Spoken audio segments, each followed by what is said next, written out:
우리가 이제 성경을 읽다 보면 사도 바울이 자기의 이렇게 아들이라고 칭하는 사람이 두 명 있어요. 디모데, DC는 아니지만 D로 시작해요. 디모데하고 디도. 복음으로 낳은 영적인 두 아들이라고 그렇게 말할 수 있어요. 그리고 디모데는 우리가 잘 알다시피 이렇게 디모데 전서, 디모데 후서 뭐 이럴 건데, 디도서는 말씀이 참 짧은데, 하지만 디도 또한 디모데와 같이 사도 바울의 영적인 아들로 그 사역에 정말 하나님의 교회를 세우는 일에 들여졌다는 사람이에요. 그리고 오늘 본문의 배경은 그렇게 디도를 이 크레타란 지역에 놓고 가는 것이에요. 바울은 또 다른 곳에 가서 복음을 전하고 교회를 돌아보고 교회를 세우고 계속 이제 선교 여행을 가야 되니까 이제 디도를 이 지역에 놔두고 가는 거예요. 그 이름은 크레타. 우리가 어제 잘 읽어보면 크레타라는 섬이 그리스 영향권에 있지만 이제 그리스 섬 출신인데 로마의 섬에서 가장 큰 섬이에요. 가장 큰 섬. 그리고 가장 큰 섬이고 그 그리스 로마 신화에서 말하는 우리 제우스 신 들어봤죠? 제우스 신. 신 중에 신이라는 제우스 신이 이 자신들 크레타 섬이라고 주장하고 제우스 신의 무덤이 크레타에 있다 그러면서 크레타의 제우스 신전도 있고 막 그런 섬이 크레타 섬이에요. 근데 이제 우리가 제우스 신 그리스 로마 신화에 조금만 들어가면 제우스 신은 그 자기 아내인 헤라를 버리고 다른 여자와 사랑을 나누기 위해서 서슴지도 않고 거짓말을 하면서 악랄한 신이 제우스 신이에요. 크레타 섬 사람들이 딱 이와 같아요. 제우스 신이 자기 섬 출신이라고 말하면서 막 허풍을 막 그런 하면서 제우스 신의 삶의 방식을 따라가는 사람들이 크레타 섬 사람들이에요. 그러니까 쾌락을 일삼고 거짓말이 난무하고 사람들이 폭력적이고 어떤 정말 그런 문란한 섬, 크레타 섬. 바울이 크레타 섬에 들려갖고 이전에 교회를 세웠어요. 그래서 교회가 온전히 세워져야 되는데 쉽지 않은 지역이에요. 그 지역에 디도를 놔두고 가는 것이에요. 하나만 더 하면 헬라어로 크레티조라는 헬라어 있어요. 크레티조의 뜻이 뭘까요? 크레티조. 크레티조의 의미는 그 두 가지 의미가 있는데 첫 번째 의미는 거짓말쟁이. 그리고 두 번째 의미는 크레타 사람들처럼 말한다. 크레티조. 그만큼 이제 크레타 사람들이 하여튼 그냥 입만 열면 허풍과 거짓말을 일삼으면서 문란한 적이 크레타예요. 도덕적 타락, 탐욕이 아주 그냥 일삼는 그곳에 바울이 이렇게 디도와 함께 해서 교회를 세우고서 디도를 놔두고 가는 것이에요. 교회가 온전히 세워지는 것도 힘든데 세워지고 나서 말도 안 되는 사람들로 하면 교회가 막 자라지도 않고 양육되지도 않고 너무 힘든데 바울이 더 있는 것도 아니라 디도를 놓고 가는 거죠. 또 다른 사역을 위해서. 그냥 굳이 바울과 디도는 서로 이때 당시 자비량으로 사역하는 사람들이었어요. 굳이 그 시간과 그 물질과 그 열정과 그 모든 걸 쓰면서 굳이 그렇게 크레타의 교회를 그렇게 온전히 세워야 했는가? 디도를 다른 곳에 보내면 더 많은 교회, 더 많은 사람들이 복음을 전할 수 있는데 이렇게 잘하지도 않고 변화가 없는 이 사람들한테 굳이 그럴 필요가 있는가?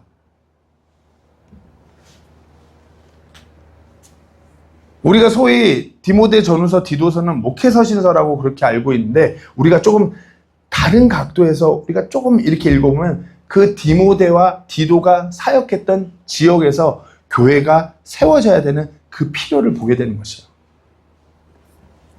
이 디도서를 읽을 때 이것은 단지 목사 될 사람들만 읽는 것이 아니라 성도들도 읽고서 이와 같이 교회를 세워야 되는 것을 우리가 찔림을 받고 반응해야 되는 것이에요.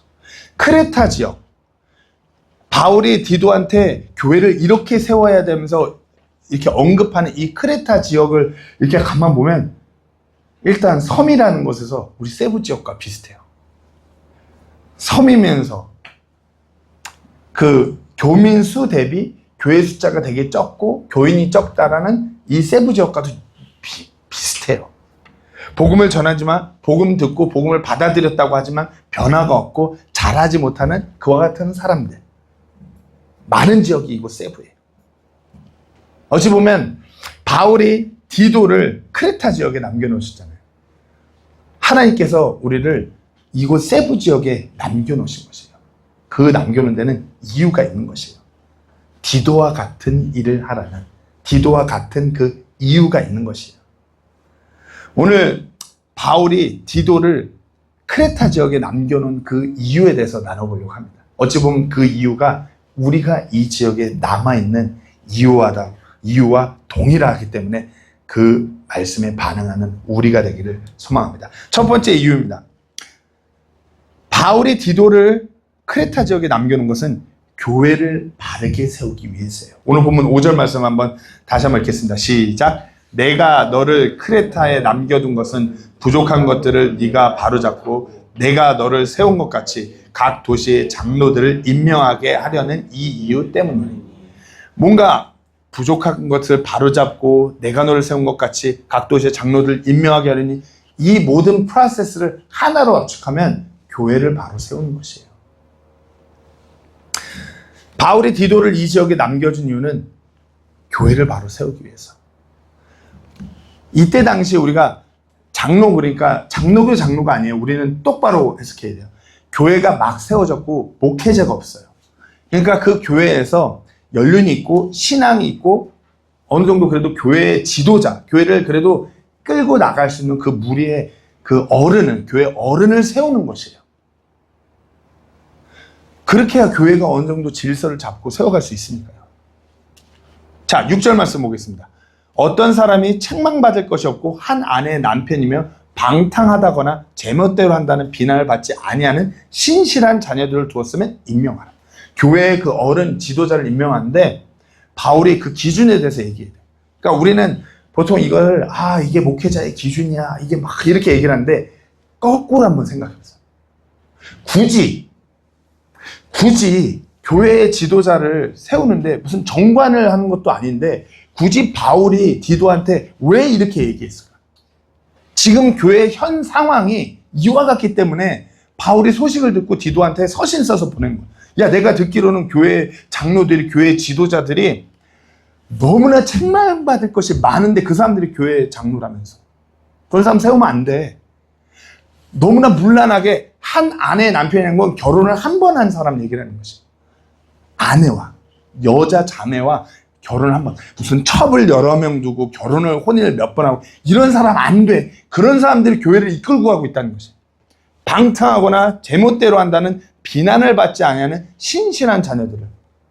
그러니까 자녀들을 온전히 믿음 안에서 양육해갖고 정말 방탕하지도 않고 제멋대로 하지 않고 신실하게 하나님을 바라보는 자녀들을 둔 장로였는데 자녀들이 아주 개차반인 것이.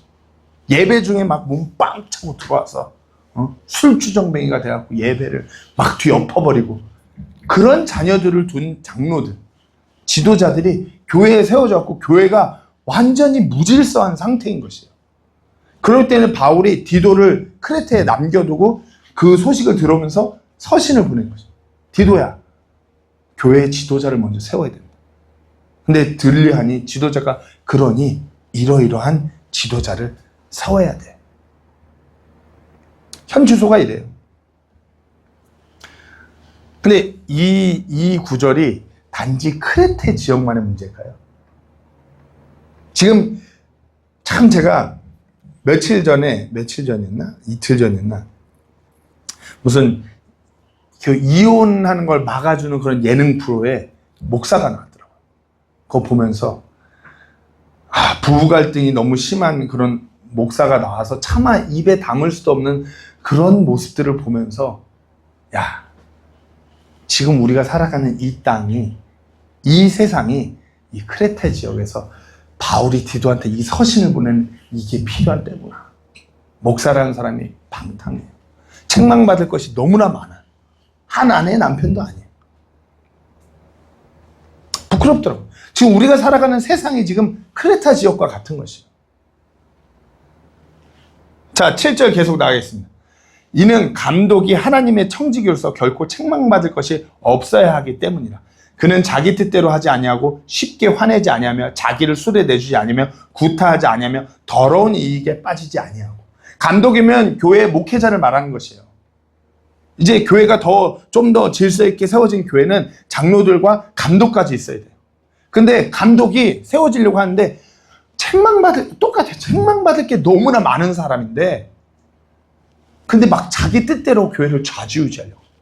그리고 툭하면 화내요. 그러면서 맨날 술에 빠져 살고, 누군가를 구타하기까지 하고, 탐욕이 득실득실해요. 지금 바울은 디도한테 이런 사람들이 막 세워져 가니까 그런 사람 세우면 안 돼. 지금 우리가 살아가는 이 세상의 현 주소와 똑같아요. 목회자들이 자기 어떤 욕심에, 탐욕에, 아니면 그런 성품에, 뉴스만 보면 뭐 목회자가 누굴 때렸다, 뭐 욕했다. 우리가 지금 그런 세상에 살아가요. 목회자가 그 지경이면 교회 안에 성도들도 안 봐도 비디오인 것이에요. 물론 다 그런 건 아니겠지만 그런 사람들이 자꾸 매스컴에 나오잖아요. 우리가 살아가는 세상이 이 크레타 지역과 지금 동일한 것이에요. 오히려 손님 대접하기를 좋아하며 선한 사람들을 사랑하고 맑은 정신을 가지고 있으며 정의롭고 거룩하며 절제하고. 당연히 이거 상식이에요. 목회자가 이런 지도자가 교회 안에 세워져 있는데, 크레타 지역이 손님 대접하기는커녕 뭔가 받아먹으려고 하는, 소위 우리가 말하는 먹사처럼 행동하려고. 선한 사람들을 사랑하기보다 자기에게 이익만 될 수 있으면 악한 사람이건 뭐건 그 사람들만. 맑은 정신이 아니라 정의롭기는 뭐하냐, 거룩하기는 뭐냐, 자기가 원하는 대로, 자기 뜻대로. 그런 사람들이 세워져 가는 교회. 자기가 가르침을 받은 대로 신실한 말씀을 굳게 붙들어야 하리니 이것은 그가 반박하는 자들을 건전한 교리로 권면하고 논박할 수 있게 하려 합니다. 목회자라면, 교회 지도자라면 하나님의 말씀을 가르침받은 그대로 말씀을 가르쳐야 되는데, 어떤 자기의 철학, 세상에서 성공하는 법, 좋은 사람 되는 법, 그런 거 아니죠. 그리고 건전한 교리라는 건 성도로서 성도답게 살아가는 가르침이에요. 성도가 성도답게. 목회자라면 당연히 이랬는데 교회 안에 목회자가 이렇지 못한 것. 교회라면 진리의 기둥과 터로서 이 땅에서 빛과 소금의 역할을 감당하는 자들이 모여있는 교회여야 돼요.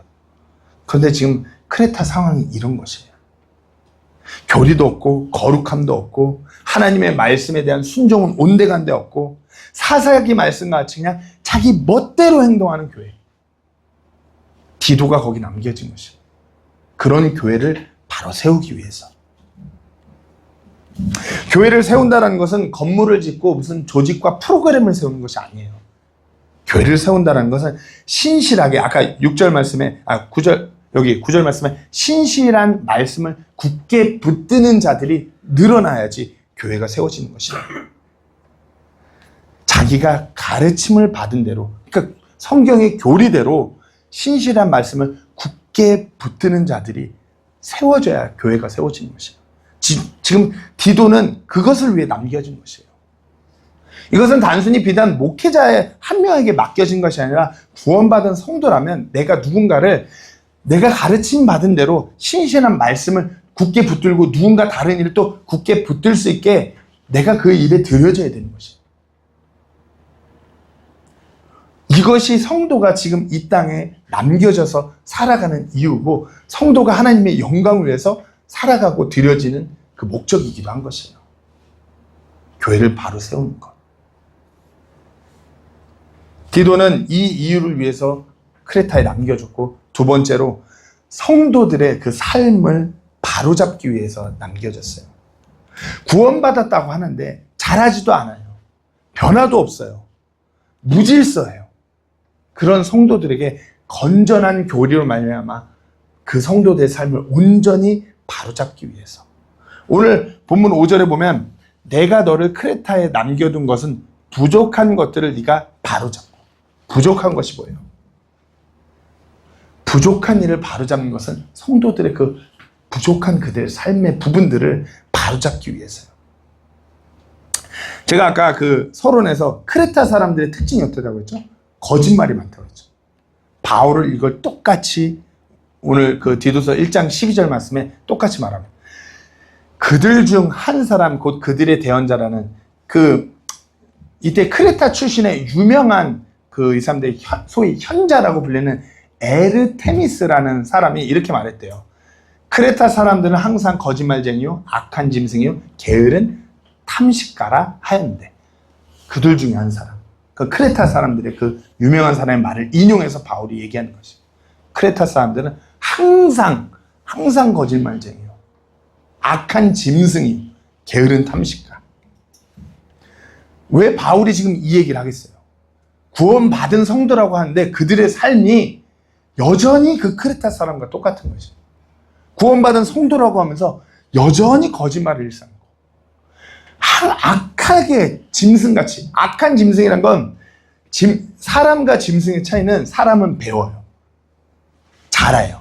성장해요. 짐승은 여전히 본능에 충실해요. 아무리 가르쳐도 짐승은 여전히 짐승이에요. 본능대로 움직이는 거. 악한 짐승과 같다는 건 악한 그 본능대로만 움직이려고 하는 사람들이 크레타 사람들. 지금 크레타 교회 성도들이 여전히 이런 것이에요. 그리고 게으른 탐식가. 일은 안 하고 여전히 욕심은 많고. 우리가 이 시점에서 이 세상을 돌아보면 세상의 사람들이 이런 모습으로 가요. 항상 거짓말쟁이에요. 지금 소위 우리가 MZ세대라고 그러잖아요.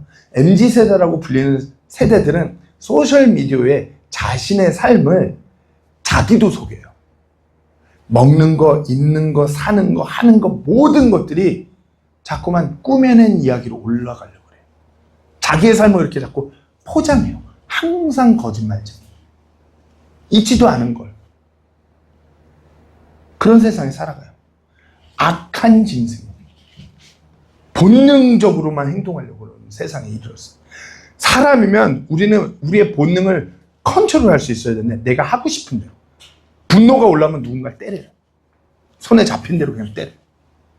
그럼 그 상대방이 누가 됐든지 간에 뉴스 보면 사위가 장모를 그랬다, 자녀가 부모를 그랬다, 온갖 뉴스가 만연해요. 악한 짐승, 게으른 탐식가. 요즘 아이들한테 물어보면 전부 다 꿈이 유튜버, 별로 일 안 하고 돈 많이 부자 될 수 있는 그런 것만 생각하는 그런 세상에 살아가요. 한국에서도 일자리가 없다 말하는데 그렇지 않아요. 일자리가 없는 것이 아니라 굳은 일을 안 하려고 그러니까. 다 공무원이나 대기업만 바라보니까 공무원 대기업 자리는 한정적인데 공장이나 어떤 기술직이나 어떤 일하는 건축 쪽은 아무도 하려고 안 하니까 거긴 다 외국인 노동자들이 와서 채워요. 대기업 공무원만 바라보니까 사람이 일자리가 없다고 그러는 거죠. 그건 자기들이 일자리를 생각 안 하니까. 세상이 그렇게 흘러가요. 우리가 살아가는 세상이 이 크레타와 별반 차이가 없어요. 비극인 것이에요. 그리고 이 핵심을 바울이 조금 더 이 뒤에 16절에서 더 예리하게 찌릅니다. 그들은 자기들이 하나님을 안다고 고백하나 행위로는 그분을 부인하니. 그러니까 항상 거짓말쟁이인 것이죠. 자기들이 하나님 안다고, 내가 하나님을 경험했다고, 내가 하나님을 믿는다고 입술로는 그렇게 고백하는데 행위로는 그분을 부인해요. 그들은 가증하고 불순종하는 자들이요 모든 선한 일에 대해 버림받은 자들입니다. 이것이 당시 크레타 사람들의 비극이에요. 오늘 너무나 많은 사람들이 명목상 그리스도인이라고 그래요. 많은 교회 건물들이 교회 간판을 갖고 교회라고 그래요. 하나님을 안다고 그래요. 그러나 그렇지 않은 현실이에요. 교회 안에서 예수 그리스도의 그 은혜의 복음이 선포돼야 되는데 교회 안에서 무슨 성공하기, 좋은 사람 되는 것, 윤리적인 것. 그러니까 삶에서 능력이 나타나지 않는 것이에요. 입으로는 내가 성도고 내가 구원받았다고 하는데 삶은 아직까지 아닌 것 같은 삶. 로마서 1장 21절 22절 말씀을 같이 읽겠습니다. 시작. 그들이 하나님을 알면서도 하나님으로서 그분이 받으실 영광을 그분께 돌리지 아니하고 감사하지도 아니하며 오히려 자기들의 상상 속에서 허망해졌고 그들의 어리석은 마음이 어두워졌나니 그들은 스스로 지혜롭다고 선언하나 어리석은 자가 되어. 이와 같아요. 믿는다고 하면서 삶은 전혀 그렇지 않아요. 행위가 믿음은 아니에요. 그러나 진실로 하나님을 믿는다고 하면 자연스럽게 나오죠. 그러니까 크레테 사람들은 구원받았고 교회라고 하는데 삶의 변화가 없이 잘하지도 못하고 늘상 그 모양이에요. 그럼에도 불구하고 바울은 디도를 남겨놔야 했어요. 그런 그 성도들이 바로 세워져야 하니까. 그들의 삶이 바로 잡혀야 되니까. 그러면서 이제 바울이 그들을 엄히 꾸짖으라고 13절에 명령합니다. 이 증언이 참되도다. 그러므로 그들을 엄히 꾸짖으라. 이것은 그들이 믿음 면에서 건전한 자가 돼요. 꾸짖어요. 아픈 말 하래요. 가슴에 불편한 말을 하래요. 믿음 면에서 건전한 자가 되도록. 썩은 부위를 도려낸 표현이에요. 막 찌르는 듯한 말을 해서 그 썩은 부위를 도려내는 말을 하라 이거예요.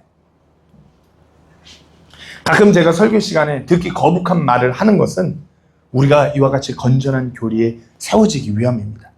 듣고 거북하고 그 말이 뭔가 아프면은 우리가 내 자신을 돌이켜서 그 메시지에 반응하면 되는 것이에요.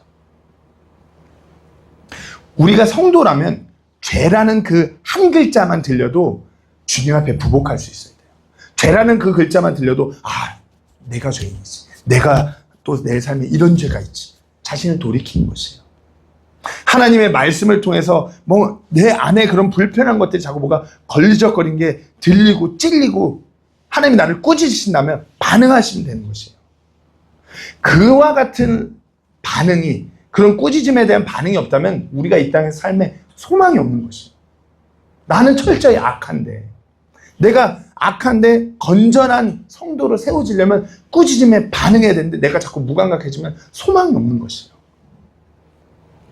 사람은 다 똑같아요. 조금 더 벌고 조금 더 쓰고 조금 더 뭐 있는 삶을 살고자 하는 게 사람의 본능이에요. 악해요. 삶을 변한다고 하는데 나한테 막 그런 게 오지도 않는데 무신경하려고요. 그러나 하나님의 말씀은 늘 그렇지 않거든요. 조금 더 말씀 안에서 말씀대로 말씀을 붙들고 살아야 내 삶에 변화가 오고 내 삶에 큰 은혜가 오고 하나님이 허락하시는 축복을 누리게 되는 것이에요. 저는 설교 시간이 막 누가 그래요. 어떤 교회 가면 설교만 끝나면 주여 뭔가 죄인 된 것 같다고. 저는 교회 와서 설교 시간에 물론 꾸짖고 듣고 반응할 필요도 있어요. 근데 매번 설교 시간이 그저 혼나는 시간이 되기를 원치 않아요. 죄에 대해서 막 설교 끝나면 나는 법정에서 판결받은 유죄 땅땅땅 이런 거. 그러나 하나님의 말씀을 통해서 우리의 자세는 그런 내가 그 꾸짖음을 받을 때 내가 반응하겠노라는 그런 마음의 자세, 태도가 필요한 것이에요. 회사는 자체적으로 회사를 발전시키기 위해서 때마다 뭘 하죠? 내부 감사를 해요. 외부의 전문가들을 끌어들여와서 회사를 객관적으로 쫙 훑어요. 이 부분이 뭐가 잘못됐고 이 부분은 뭐가 잘하고 있고. 왜요? 회사가 더 발전하기 위해서. 우리가 성도로서 정말 나의 삶이 온전히 더 바로 세워지거나 한다면 하나님의 말씀을 통해서 내 자신을 그렇게 내부 감사를 치러야 되는 것이에요. 이 부분은 잘하고 있고 이 부분은 너무 부족하고 이 부분은 하면 안 되는 것이고 하나님의 말씀을 통해서 우리가 살펴봐야 돼요. 그래야 내가 바로 살고 내 가정이 바로 살고 내가 있는 그 지역이 다시 바로 세워지는 것이에요. 하나님의 말씀이 꾸짖을 때 반응하는 것. 이렇게만 하고 설교가 끝나면 이제부터는 꾸짖기 열전이 시작되겠죠. 그러나 사도 바울은 디도에게 꾸짖어야 됨을 강조하면서 꾸짖는 것만으로는 되지 않는다고 권면합니다. 온전한 변화를 위해서는 꾸짖는 것만으로는 안 돼요. 꾸짖기만 하면 뭐가 되는지 아세요? 꼰대가 많아져요. 사람들은 자꾸만 꾸짖고 쓴소리만 하는 사람들 거리두기를 하려고 그래요. 바울이 디모데에게 이렇게 넌 꼭 엄중히 꾸짖어야 돼. 그러면서 그 뒤에 뭐라고 했냐면 디도서 2장 7절에 보면 모든 일에 너 자신을 선한 행위의 본으로 보이고 교리면에서 부패하지 아니함과 신중함과 순전함을 보이며 디도에게 본이 되라고 하는 거죠. 패턴을 보이라 이거예요.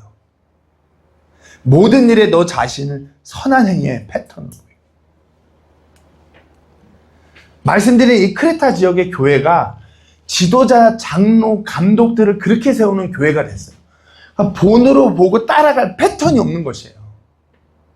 너가 그런 사람들을 꾸짖어야 되는데 먼저 너가 본이 돼야 돼. 모든 면에서. 하나님의 일을 하고 성도로 살아가는 그 모든 행위에서 그 패턴이 돼야 돼. 말씀, 교리 가르침 면에서 부패하지 아니함과 신중함과 순전함을 보여요. 제가 여기서 말씀을 전하는 사람이 제가 어떤 성 정체성에 대해서 혼란스럽게 말하면 우리가 다 그렇게 가는 것이에요.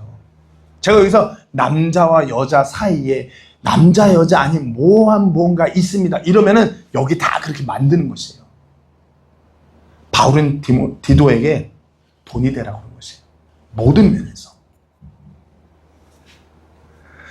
목회자니까 말씀을 읽고 말씀대로 살고자 자신을 드리는 거 아니에요. 목회자 이전에 저 또한 성도이기 때문에 말씀을 읽고 말씀대로 살아가고자 몸부림치는 것이에요. 그런 몸부림치는 저의 삶이 여기 모여있는 우리 성도의 삶이 되기를 기도하고 그렇게 본이 되고자 하는 것이고 9절 말씀을 다시 한번 보시면 다시 읽겠습니다. 시작. 자기가 가르침을 받은 대로 신실한 말씀을 굳게 붙들어야 하리니 이것은 그가 반박하는 자들을 건전한 교리로 권면하고 논박할 수 있게 하려 합니다. 건전한 교리는 성도의 삶에 대한 가르침이에요. 디도가 본이 되고 엄중히 꾸짖음으로 그들 성도를 바로 세우는 것이에요. 우리가 이 땅에 남겨진 이유, 우리가 이곳 세부에 남겨진 이유가 이와 같은 이유인 것이에요. 교회를 세우고 이곳에 정말 어찌 보면 참 이제 경기가 안 좋아서 많은 사람들이 떠나갔지만 아직 남아있는 사람들은 더 아프고 더 힘들고 또 한국에는 차마 갈 수 없는 사연 있는 분들도 많아요. 그런 분들에게 복음을 전하고 교회가 세워지고 그런 분들의 삶이 온전히 세워질 수 있도록 우리가 어찌 보면 남겨진 것이에요. 우리가 남겨졌다면 교회가 세워지고 무엇보다 내 삶이 더욱더 세워져야 될 줄 믿습니다. 내 삶, 내 가정, 내가 속한 사업체, 내가 속해 있는 이 지역이 온전히 세워지는데 우리가 이유가 있는 것이에요. 마지막입니다. 마지막 이유는 바울이 디도를 그곳에 정말 말 안 듣고 거짓말하고 정말 우리가 소위 전문 용어로 정말 이 발전 가능성 없는 개차반관 같은 이런 사람들, 이런 교회에 디도를 남겨놓은 그 결정적인 이유는 주님께서 우리를 포기하지 않으셨기 때문에. 주님께서는 바울과 이방인 디도와 같은 자들을 포기하지 않으셨기 때문에 먼저 우리를 포기하지 않으셨기 때문에 우리도 마땅히 저들을 포기할 수가 없는 것이에요. 그리고 바울은 또 다른 사역을 위해서 떠나가지만 디도를 남겨놓는 것이에요. 디도서 3장 3절 말씀을 같이 읽겠습니다. 시작. 우리도 한때는 어리석고 불순종하며 속았고 여러 가지 정욕과 쾌락을 섬기며 악의와 시기 가운데 살고 증오하며 서로 미워하였으나.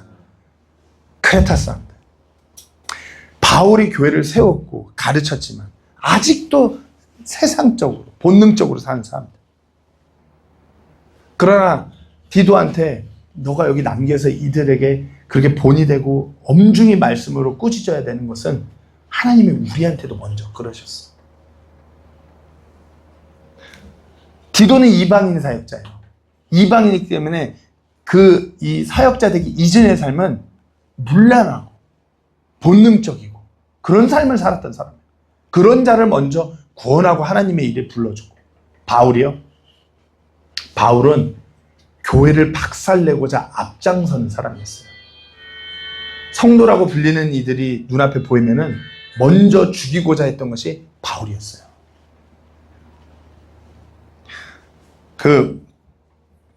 바울이 우리가 사도행전을 신약교회 첫 순교자 그러면 스데반 집사라고 그러는데, 바울이 스데반 집사가 돌로 맞아 죽을 순교할 때 그 당시 바울이 거기 서 있었어요. 그리고 기록에 이렇게 우리가 사도행전 읽어보면 바울 앞에 못을 놨다 그래요. 이게 단순히 그냥 막 돌 던지기 위해서 막 겉옷 벗고 옷을 놔둔 것이 아니라 유대 당시 문화에서 그 사람 앞에 옷을 놓는다는 건 바울이 스데반 순교의 사형을 집행하는 감독과 같은 역할을 했기 때문에 그 앞에 옷을 놔둔 것이에요. 바울이 그런 자였어요. 하나님의 일을 위해서, 복음 선포를 위해서 삶을 들인 사람을 죽이는 그 일에 감독하는 자가 바울이었어요. 그러니까 우리도 한때는 어리석고, 바울이 지금 자기 얘기하는 거예요. 나 같은 사람이 지금 이 자리에 서 있으면 안 되는데 하나님이 나를 포기하지 않으셔갖고 내가 지금 여기 서 있어. 디도야, 너도 그렇잖아. 하나님이 우리 포기하지 않으셨어.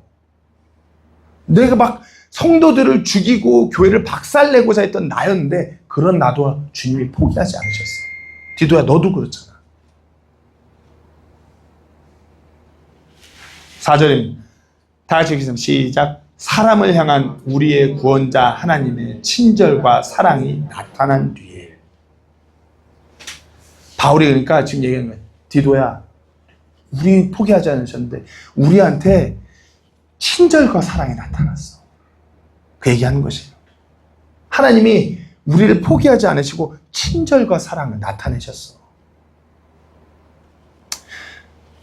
이게 성경을 읽어보면 요 부분, 사랑에 대해서 아니면 친절에 대해서 노아 웹스터 사전으로 이렇게 그 의미를 살펴보면 친절과 사랑은 꼭 같이 가는 거라고 돼 있더라고요.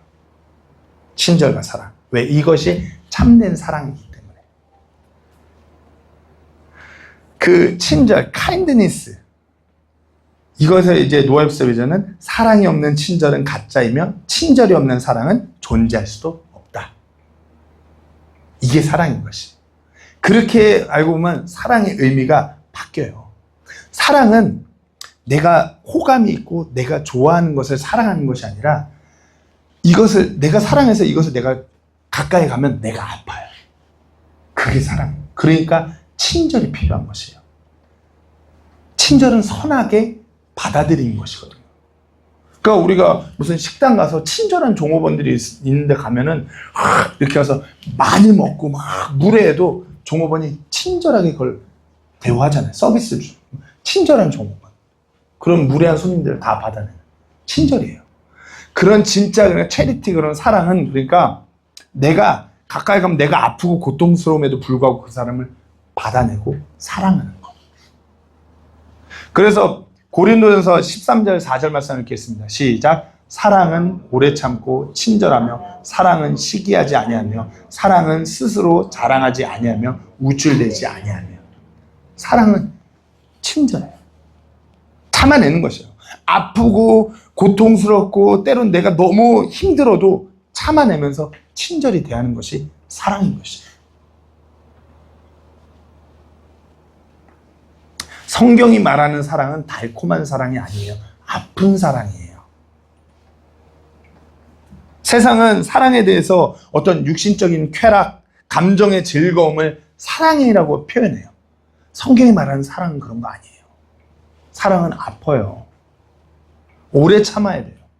친절해야 되고 인내해야 돼요. 그럼에도 불구하고 내가 이 사람을 껴안는 것, 그게 사랑인 것이에요. 껴안으면 안을수록 아파요. 부모가 아이들을 사랑하잖아요. 사랑하지 않는 부모가 없어요. 근데 생각해보세요. 이 아이가 자라면서 나한테 뭘 득이 되는 게 있어요? 아니에요. 마이너스예요.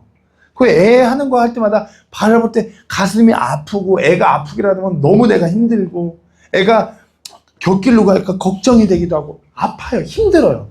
근데 부모는 아이를 사랑해요. 왜? 우리가 하나님을 닮았기 때문에.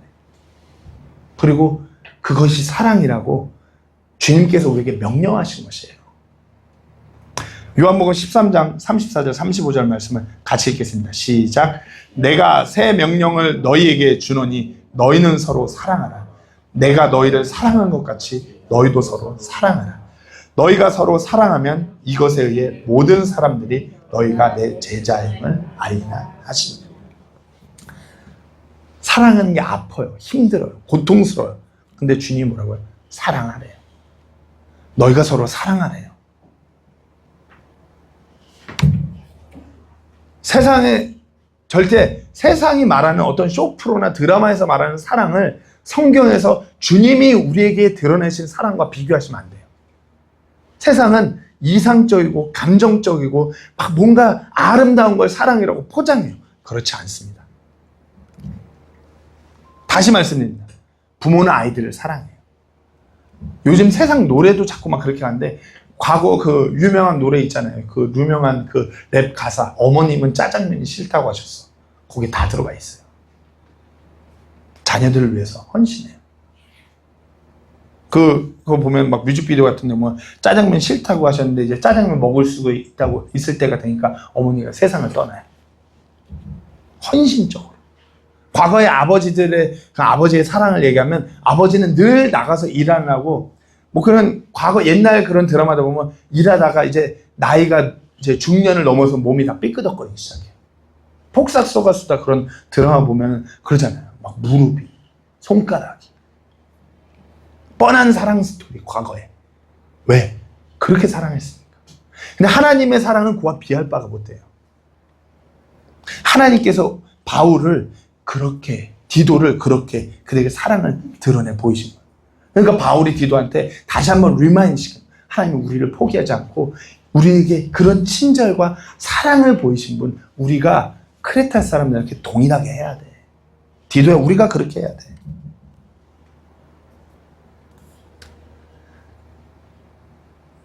하나만 더 나누겠습니다.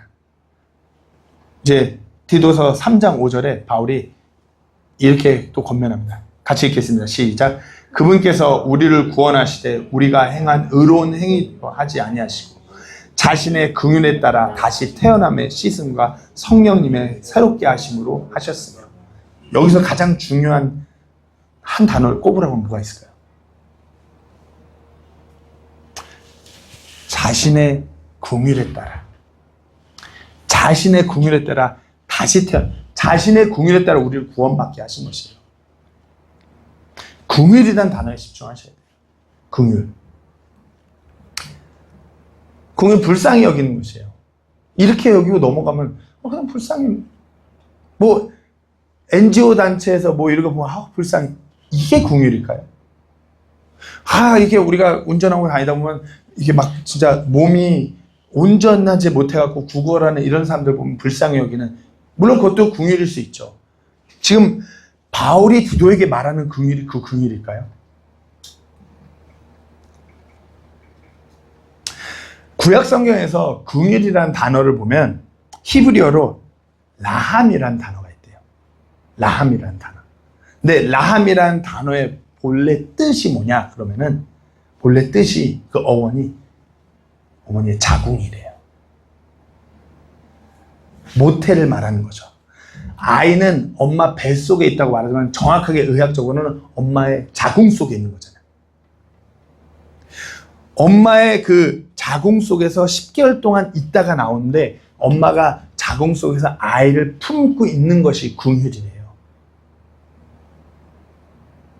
긍휼은 단순한 어떤 동정심이 아니라 어떤 엄마가 그 자궁 속에 생명을 품고 엄마의 그런 영양분이나 그 모든 것을 아이한테 주면서 아이를 돌보는, 아이를 정말 신중히 여기는 것, 그게 긍휼인 것이에요.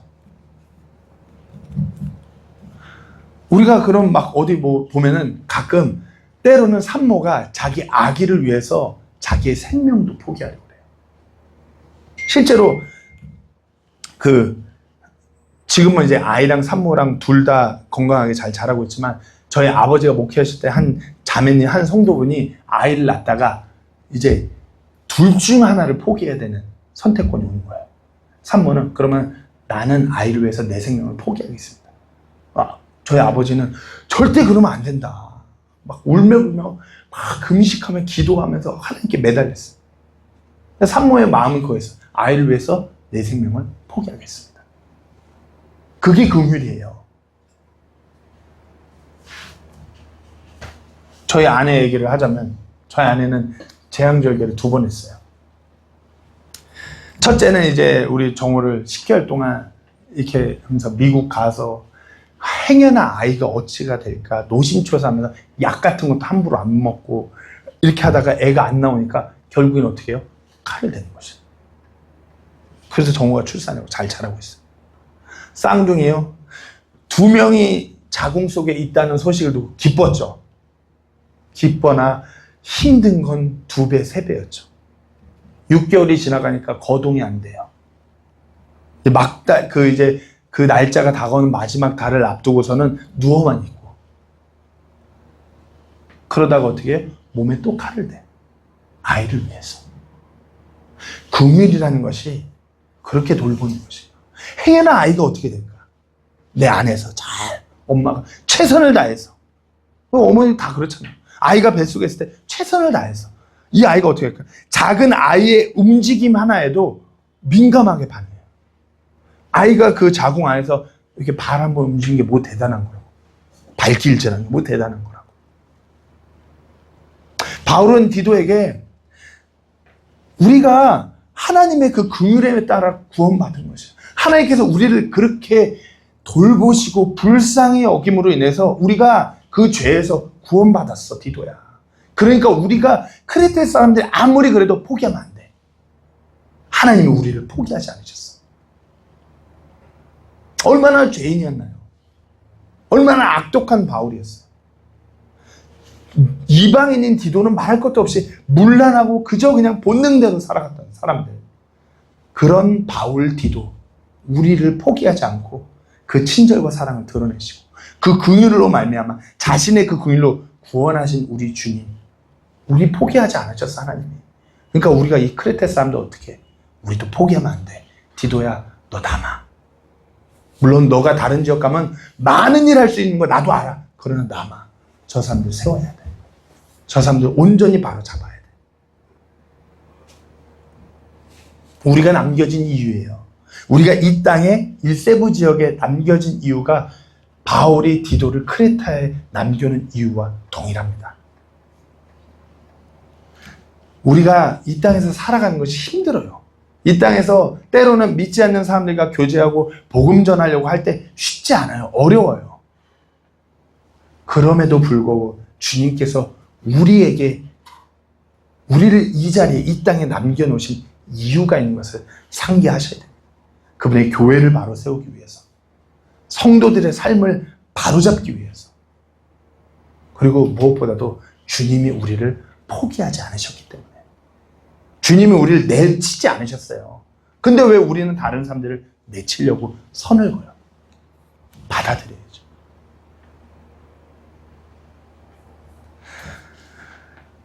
다시 한번 말씀드립니다. 우리가 이 땅에 주님 오실 때까지 남겨져 있는 이유가 있어요.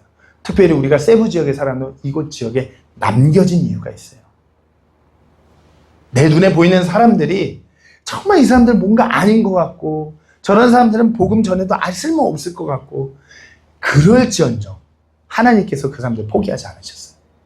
그 사람들에게 사랑과 친절과 그 긍휼을 베풀라고 우리를 남겨놓은 줄로 믿으시고, 그렇게 그들에게 주님의 그 사랑, 그 주님의 말씀을 전하고 함께 세워지는 우리 모두가 되기를 간절히 소망합니다. 기도하고 마치겠습니다.